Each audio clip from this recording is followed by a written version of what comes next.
Well, hello everyone. I hope everybody's doing well today. Hope you've had a good day. Hope everybody's staying safe. Let's get our pieces of paper out tonight. I have 3 pieces of paper to draw on. My graphics expert has come through again. Miss Jody has helped me put some things together. And so we'll look at those in just a moment. We're just going to mention some things in Judges chapter 9. We're going to have our study primarily tonight on Judges chapter 10, 11, and the first part of chapter 12, down to the first 7 verses of chapter 12. But in Judges chapter 9,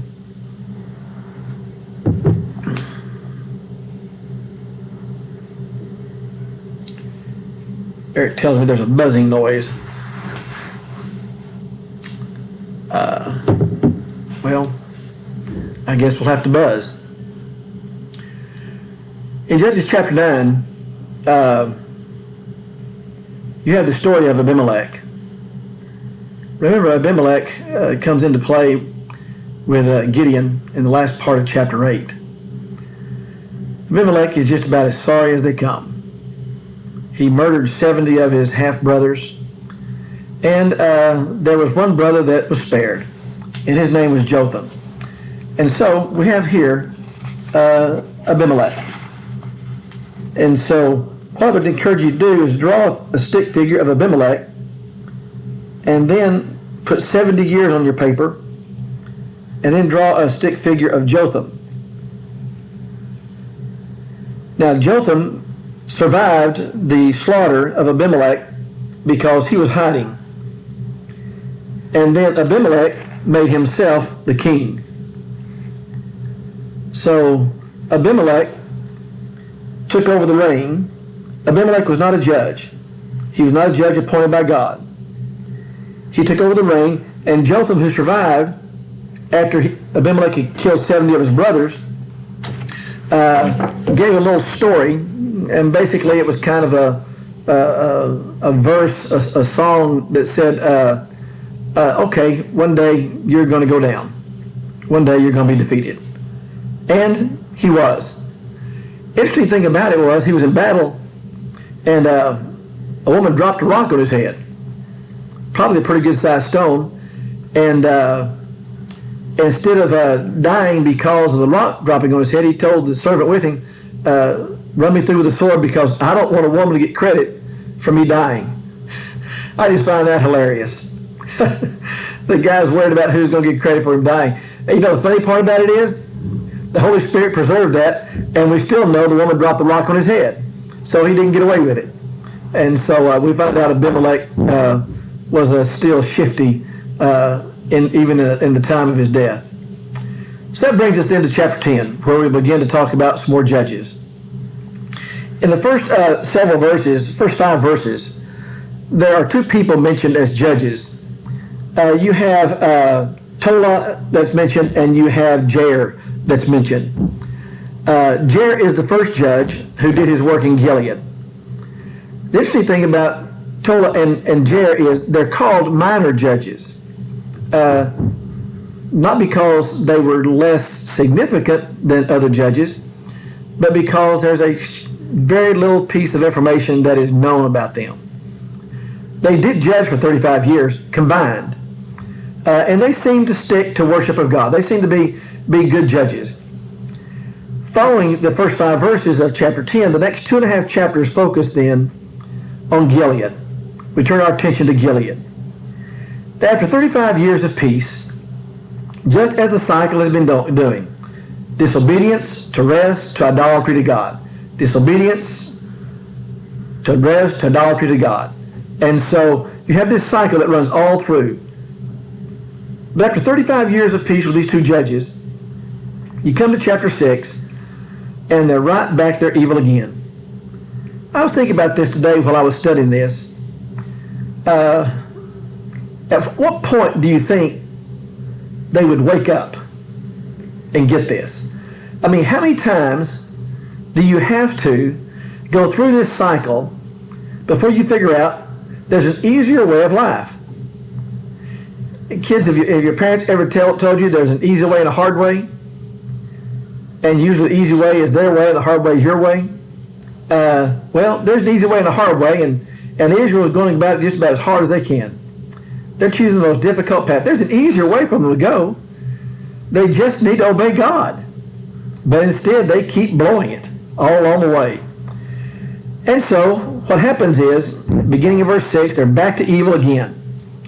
And this indicates the story begins the last major period of the time of the judges, and the oppressors here are going to be the Ammonites and the Philistines.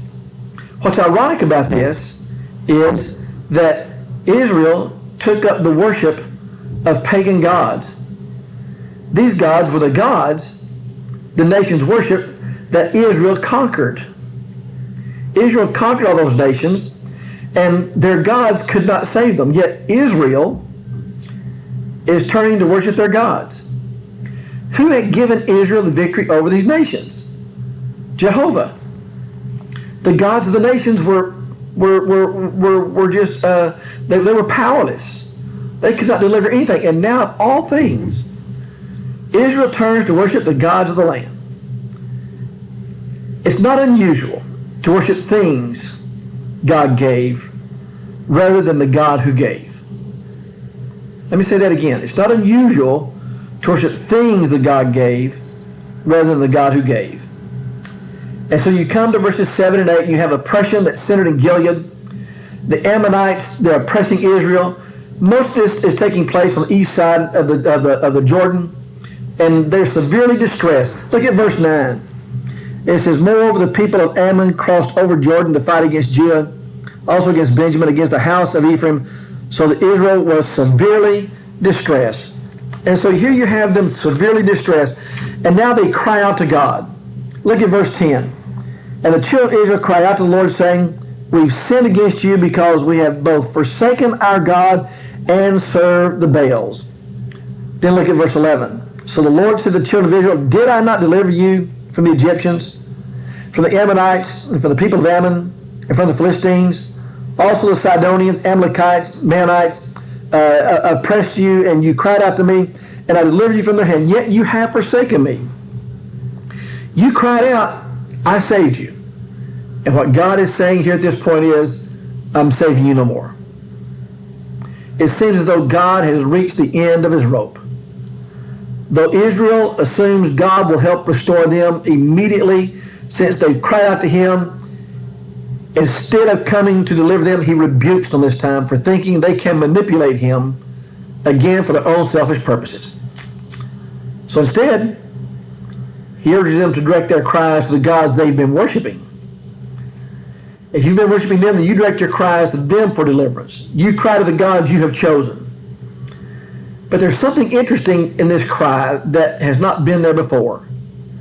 Notice we read before there, it says, they said, we have sinned against you. Look at verse 15. We have sinned against you.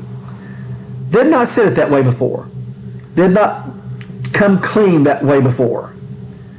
And so here they come clean this time and said, we have sinned against you. Sin is put away with real repentance. And this has not been said before. Repentance is a change of mind that should have led to a change of the nation. But look at what he will say in verse 16. Say, put away the foreign gods from among them and serve the Lord. So, okay, we've been on this cycle. Jehovah God, their gods. Jehovah God, their gods. And finally they cry out and say, we've sinned. And God says, well, I'm done. You've chosen your path. And now then you just walk in that path and you serve their gods. And they say, we're not going to do that anymore. We have forsaken their gods. Wouldn't you think at that point, God would have said, I'm so glad to hear that. Yay, I'm glad you finally realized that. But instead, the latter part of verse 16 says, his soul can no longer endure the misery of Israel. He can bear Israel no longer. It's difficult for us to imagine how much Israel's misery moved Jehovah. It's as if he can't stand to see his people, even his sinful people, crushed in all their affliction. You know, we're masterful. We're really gifted at packaging sin without calling it sin. But what we learn here is we can't rebrand sin. we can't rebrand sin. And in verses 17 and 18, notice what the people do. They don't cry for Jehovah to deliver them. They call for a deliverer. The response of the people might have been genuine. They might have put away their foreign gods, but they still are not trusting God. They seek a human leader instead of putting their trust in God. I think that's a powerful lesson for us, and we'll get to some of that in just a little bit. But that brings us to chapter 11. Chapter 11 is such an interesting chapter. Maybe you read it before and you're familiar with the chapter. So the guy that comes on the scene now is Jephthah. Jephthah becomes a judge. Jephthah is a man that is a byproduct of a relationship his father has with a woman, not his wife. And he has half-brothers. And because he's not their full brother, they push him out. They say, you don't belong here. And so Jephthah's his father dies, and he is put out. But then he goes and attracts a crowd, but not a good one. Jephthah is asked to be a judge. He kind of acts in the place of a general, like most of them do. But I might say it this way. Jephthah attracts a crowd that's not a good crowd. He becomes a thug. Jephthah kind of becomes a thug. But then the brothers who rejected him get in trouble. Look at what's said here in verse 3. Then Jephthah fled from his brothers and dwelt in the land of Tob.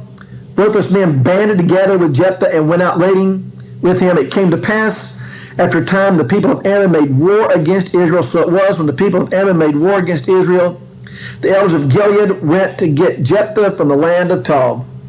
Ah, now you want me. Before I was nobody. Before I was just trash to you.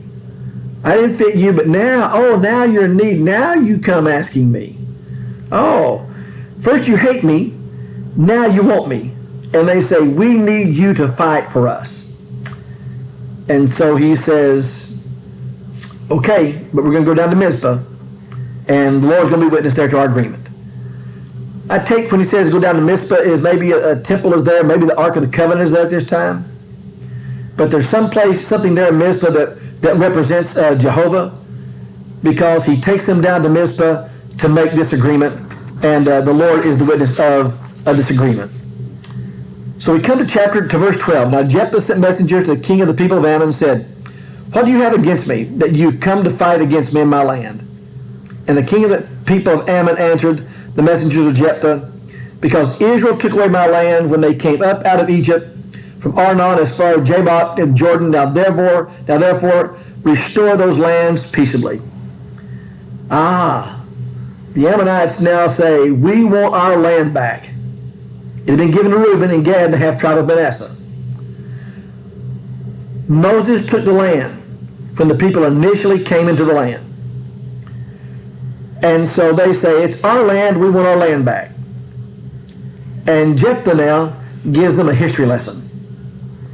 And the history lesson is, beginning in verse 12, going down through verse 25, God dispossessed you. Should you possess it? God drove out the Amorites, and Israel possessed the land of the Amorites. The land at that time belonged to neither Moab nor Ammon. And Jephthah is saying, what do you mean calling it your land? It wasn't yours. It belonged to the Amorites. Quit your history twisting. Quit rewriting your history. And so he says, I tell you what, I'll make a deal with you. You live in the land of your God, that your God gave you, and we'll live in the land our God gave us. We'll call it even. And then he uses Balak as an illustration. He says, in fact, think of Balak, the son of Zippor, king of Moab. When Israel was ready to enter the promised land, did he fight against Israel, alleging that Israel had grabbed the land from Moab? No. If that wasn't Balak's problem, why should it be your problem? 100 years has passed. Balak hired Balaam to curse. He didn't go to war. He knew enough to stay home. And he says in verse 26, 300 years have passed between the time Moses took the land and now. And now you come crying for the land. Where were you 300 years ago? your father. Israel's been living in the land. So Jephthah kind of chides them. We've been in this land for 300 years. Where have you been? Why are you just showing up now wanting this land? If this is such a sore spot with you, why hasn't someone else yelled about it in the last 300 years? Why are you just now raising a stink about it? You've been harassing them for the last 18 years. So now it's a good time to get it back. And Jephthah just kind of plays on there and he says, that ain't happening. But verse 28, they don't like that. And it says in verse 28 of chapter 11, however, the king of the people of Ammon did not heed the words of Jephthah sent him. And what they're basically saying there is, don't confuse me with the facts. Don't confuse me with the facts. Okay, that's a nice story, but it's still our land. He said, no, it never was your land. Why are you crying now about it? And so Jephthah comes on the scene and defends the children of Israel, the people of Gilead, the children of Israel against the Ammonites. But then we come to verse 29, and it says, the Spirit of the Lord came upon Jephthah, and he passed through Gilead and Manasseh, and passed through Mizpah of Gilead. From Mizpah of Gilead, he advanced toward the people of Arnon. So we have Jephthah that's come on the scene. Let's review that real quickly. We have Jephthah that comes on the scene. His brothers kick him out. And then Jephthah becomes a mighty warrior. The brothers of Jephthah reject him because he's not a full brother. Jephthah goes off and finds his own crowd. But Jephthah then becomes a mighty warrior for the people of God. And Jephthah becomes a very successful judge in leading the people of God. So what you might draw there is a picture of Jephthah, and then you might draw a picture of his brothers sending him away. Here they're sending him away. And then you might draw a picture of Jephthah as a man, as a mighty warrior. And so here is a man that's ready to fight for the people of God. And so Jephthah shows up, and now he begins to take charge. Wouldn't you like for the story to stop at verse 28? I tell you, it would be a simple story if it stopped at verse 28. But it doesn't. So the Spirit of the Lord has come upon Jephthah, which that means is, Jephthah, the battle's already yours. You go fight, God's with you, you're going to win this battle. I'm giving him into your hands. Victory's already assured. All you got to do is go fight. Jephthah doesn't have to do anything else at that point. The victory already is going to be his. But Jephthah, you have then, it says in verse 30, made a vow to the Lord God and said, if you will indeed deliver the people of Ammon into my hands, again, the people of Ammon were going to be delivered into his hands. The Spirit of the Lord had already come upon him. And they were going to be, the people of Ammon were going to be defeated by Jephthah. He didn't have to make this vow. And notice the vow that he makes. Then it will be whatever comes out of the doors of my house to meet me. When I return in peace from the Lord of Ammon, shall surely be the Lord's, and I will offer it up as a burnt offering. And so Jephthah, he advanced toward the people of Ammon, fought against them. The Lord delivered them. The people of Ammon are defeated. We'll turn to the Philistines next. But now then, the people of Ammon are defeated. And so, you have the people of Ammon defeated, and Jephthah has made this vow, and God's given the victory. Now what's going to happen? What's going to take place? Who walks out the front door? The Ammonites are defeated. You might think of a bunch of toy soldiers all together there fighting. The Ammonites are fighting and they're defeated. And he makes the vow. And who comes out the door? His daughter comes out the door. And he says, no, not you. Don't come out the door here. In the end, his boldness and leadership were not balanced by wisdom. He got the victory. He did not need the vow, and his daughter now comes out to celebrate. Well, why wouldn't she come out to celebrate? Her dad's just come back as a victorious warrior. Of sure he's going to come back to celebrate. But he's made the vow. This is a difficult passage because it says, I will offer whatever comes at that door as a burnt offering. And so now the question is, does he offer his daughter as a little burnt offering, or is the language here, does it mean something else? Well, I struggle with that, and that's a rather deep question. First of all, in the law of Moses, a vow of this kind could have been substituted by an animal. In Leviticus chapter 4, verses 5 through 6, a vow of this kind could have been substituted by an animal. He could have kept the vow and substituted an animal. I'm reminded of Proverbs chapter 20, verse 25. It's a snare for a man to devote rashly something as holy and afterward to reconsider his vow. The International Version says it's a trap for a man to dedicate something rashly and only later to consider his vow. Yeah, he spoke rather rashly. He spoke rather unwisely in this. So, did he make a vow to offer her as a little burnt offering? Well, I'll tell you what. There are 3 people who definitely know how this turned out.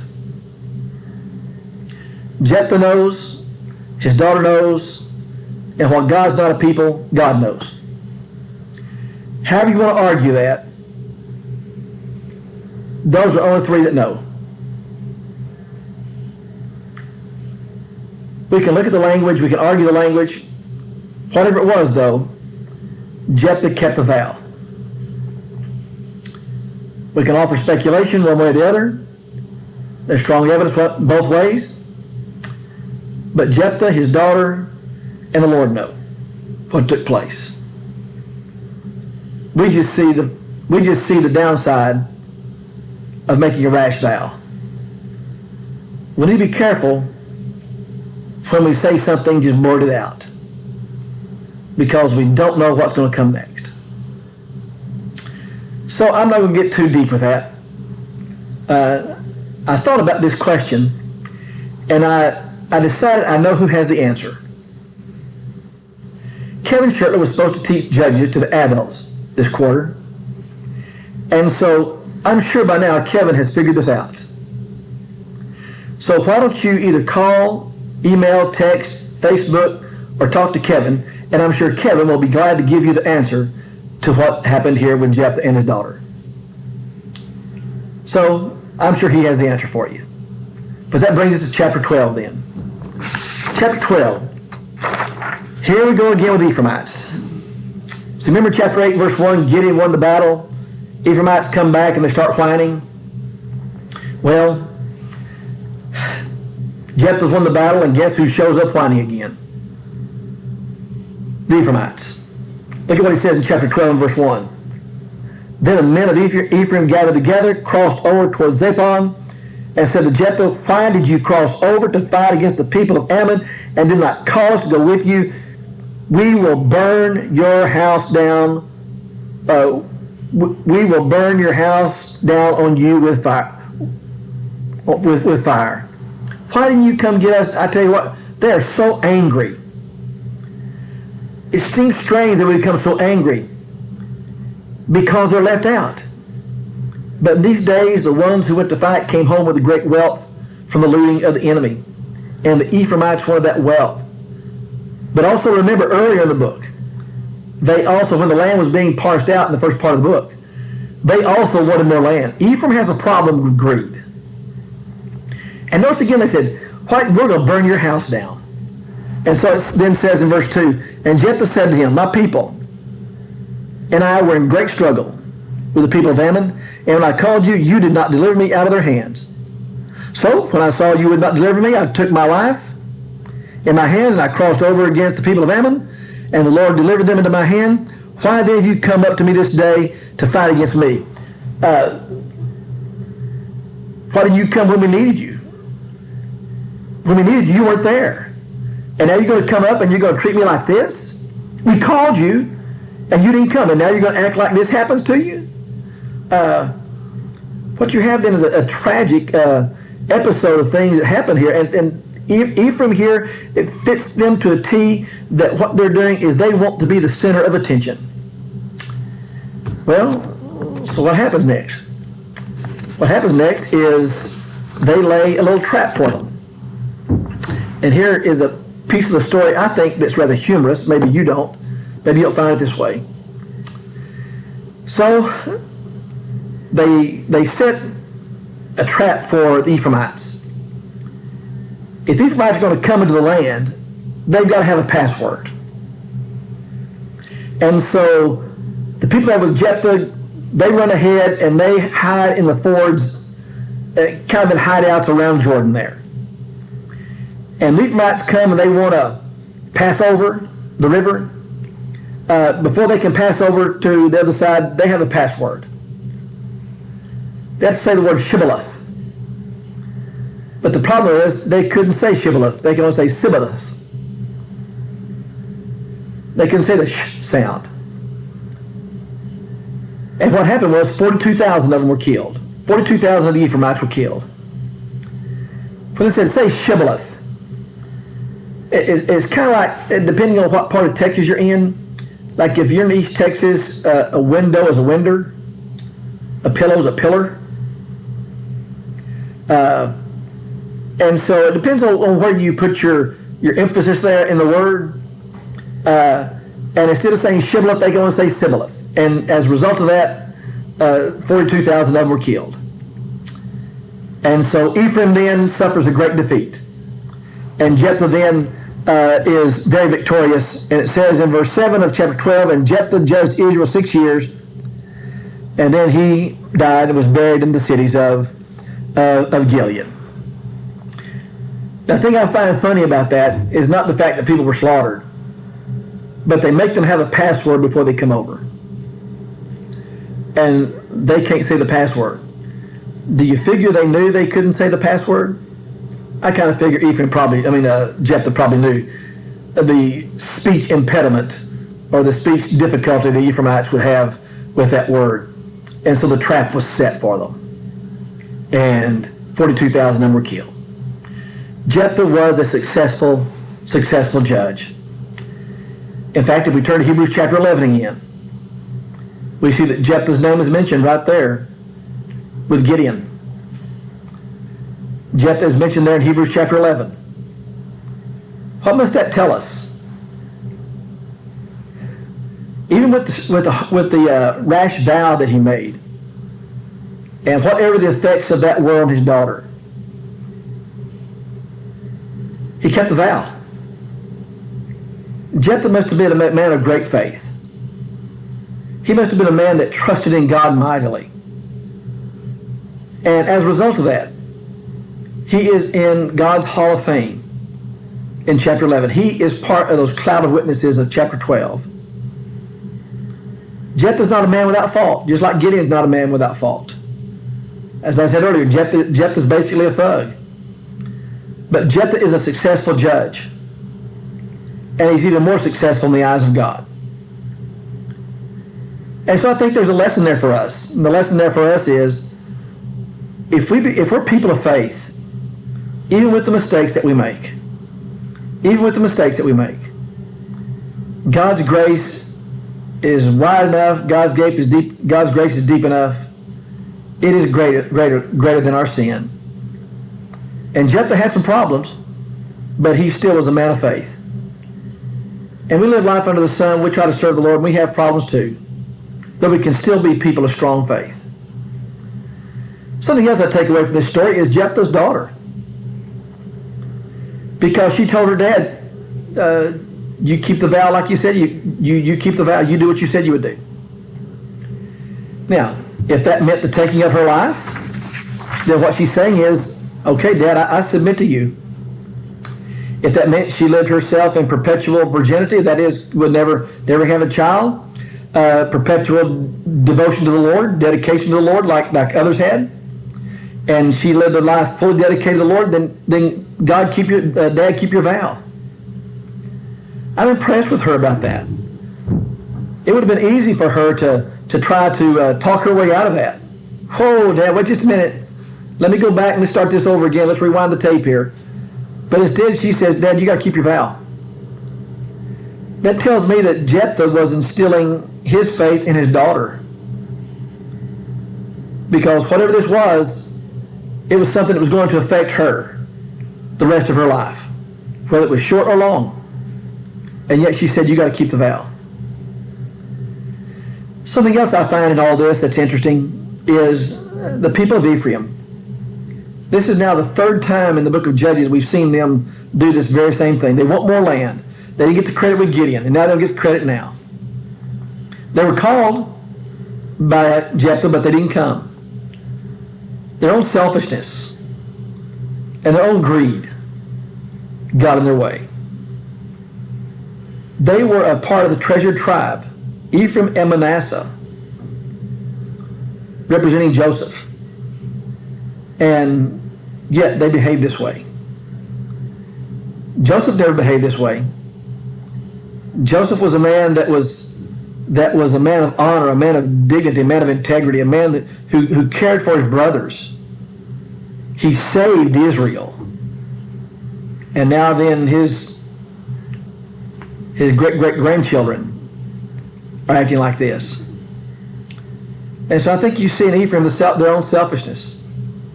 And it cost them dearly. 42,000 of them died. I think something else that you see in this is the meanness of Abimelech that we mentioned in the beginning. How mean he was to slay 70 of his brothers